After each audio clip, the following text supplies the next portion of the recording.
আসসালামু আলাইকুম প্রিয় দর্শক, চলে আসলাম আজ 25শে এপ্রিল শনিবার 2026 এই মুহূর্তে পাওয়া আবহাওয়ার খুবই গুরুত্বপূর্ণ সংবাদ নিয়ে। এবার তীব্র গরমকে পিছনে ফেলে জেলায় জেলায় দেয়া আছে শক্তিশালী কালবৈশাখী ঝড়, শিলাবৃষ্টি, নিম্নচাপ, ভারী থেকে অতি ভারী বৃষ্টিপাত। নষ্ট হতে পারে কৃষকের জমির ফসল, প্লাবিত হতে পারে দেশের নিচু এলাকা। এদিকে উত্তাল হতে পারে দক্ষিণ বঙ্গোপসাগর, বিশেষ করে বাগেরহাট, পিরোজপুর, ঝালকাঠি, পটুয়াখালী, ভোলা, বরিশাল, লক্ষ্মীপুর, নোয়াখালী, ফেনী, চাঁদপুর, কুমিল্লা, চট্টগ্রাম, কক্সবাজার, কুতুবদিয়া সহ দেশের দক্ষিণ উপকূলীয় অঞ্চলে শুরু হতে পারে দমকা ঝড় হাওয়া। তো আজ ও আগামীকাল পরবর্তী 24 থেকে 48 ঘন্টার আবহাওয়া কেমন থাকবে এবং কোন কোন জেলাগুলোর উপর ভারী থেকে অতি ভারী বৃষ্টিপাত নিয়ে দুঃসংবাদ রয়েছে তা জানিয়ে দেব ভিডিওটির মাধ্যমে। জানতে হলে ভিডিওটি শেষ পর্যন্ত দেখবেন। ভালো লাগলে লাইক করে চ্যানেলটি সাবস্ক্রাইব করে পাশের বেল বাটনে ক্লিক করে রাখবেন। আর ভিডিওটি আপনি কোন জেলা থেকে লাইভ দেখছেন কমেন্ট করে জানিয়ে দিন। প্রিয় দর্শক, এই মুহূর্তে সরাসরি চলে আসলাম আবহাওয়ার ইউরোপিয়ান পূর্বাভাস মডেলে।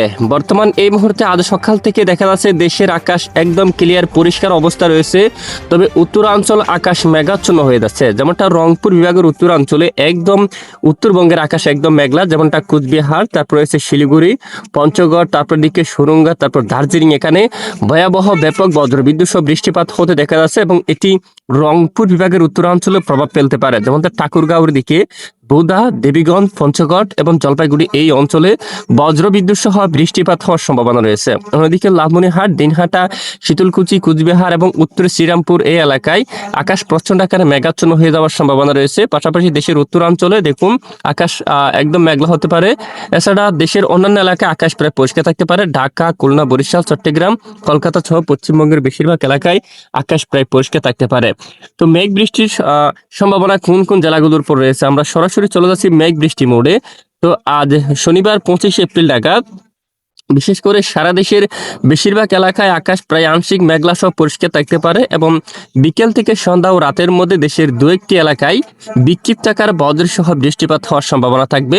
তবে রবিবার 26 এপ্রিল থেকে আবহাওয়ায় পরিবর্তন আসতে চলছে। দেশের দক্ষিণাঞ্চলে বৃষ্টিপাতের সম্ভাবনা নেই, তবে উত্তরাঞ্চলে শুরু হতে পারে তীব্র বজ্রবিদ্যুৎ সহ বৃষ্টিপাত।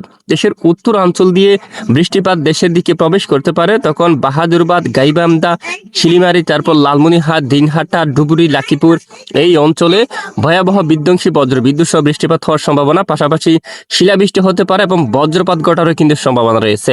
এদিকে ময়মনসিংহ, তারপর সিলেট বিভাগের অধিকাংশ এলাকায় শুরু হতে পারে ভয়াবহ বজ্রবিদ্যুৎ সহ বৃষ্টিপাত। তখন কিন্তু বৃষ্টিপাতের সম্ভাবনা রয়েছে মাদাম এবং ইটনা, কিশোরগঞ্জ এবং এদিকে রয়েছে ত্রিশাল, ময়মনসিংহ, ফুলপুর, নেত্রীগুনা এই এলাকায় এবং ফেনারবাগ সহ বিশনবাপুর, চাতকবাজার, সিলেট, বালাগঞ্জ, জগন্নাথপুর এই এলাকায় ভয়াবহ বৃষ্টিপাতের সম্ভাবনা।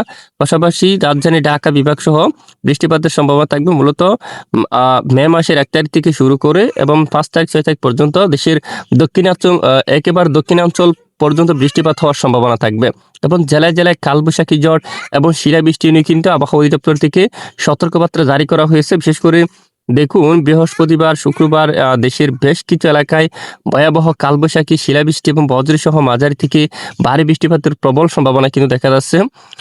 দেখুন এখানে ঢাকা সহ, তারপর এখানে নাগারপুর, কাপাসিয়া, কিশোরগঞ্জ, ময়মনসিংহ, সিরাজগঞ্জ, বিশেষ করে ঢাকা বিভাগের অধিকাংশ এলাকায়, তারপর ময়মনসিংহ, সিলেট এবং বরিশাল, চট্টগ্রাম বিভাগের বেশিরভাগ এলাকায় মূলত মাঝারি থেকে বজ্রবিদ্যুৎ সহ ভারী বৃষ্টিপাত হওয়ার সম্ভাবনা রয়েছে। তো আগাম সতর্কতা অবলম্বন করতে হবে। নষ্ট হতে পারে কৃষকের ফসলের জমি। এখানে বেশ কিছু এলাকায় কিন্তু ভারী বৃষ্টিপাত হয়ে এবং নিচু এলাকা কিন্তু প্লাবিত হয়ে যাওয়ার সম্ভাবনা রয়েছে। একই সঙ্গে দেশের দক্ষিণাঞ্চলে শুরু হতে পারে প্রচন্ড গতিতে দমকা ঝড় হাওয়া। বৃষ্টিপাত চলাকালীন সময় কলাপাড়া, মঠবাড়িয়া, পিরোজপুর, এদিকে বরিশাল, ঝালকাঠি, পটুয়াখালী, লালমোহন, সন্দ্বীপ, ভোলা, সরপেশম এবং হাতিয়া অঞ্চলে, তারপর এদিকে চৌমুহনী, রায়পুর, ছাগলনাইয়া, ভেলোনিয়া, তারপর এদিকে রয়েছে মানিকচড়ি, খাগড়াছড়ি, এখানে হাটহাজারী, চট্টগ্রাম এবং বিশেষ করে কুতুবদিয়া সহ উপকূলীয় জেলাগুলোর উপর ঘন্টায় 50 থেকে 60 কিলোমিটার বেগে বাতাস প্রবাহিত হতে পারে দেশের উত্তরাঞ্চলে এবং সাগর উত্তাল হতে পারে। বিশেষ করে উত্তর বঙ্গোপসাগর কিছুটা উত্তাল হয়ে উঠতে পারে। দর্শক, এ হচ্ছে মূলত আজকের আবহাওয়ার বিশেষ আপডেট। এতক্ষণ আমাদের সাথে থাকার জন্য অসংখ্য ধন্যবাদ।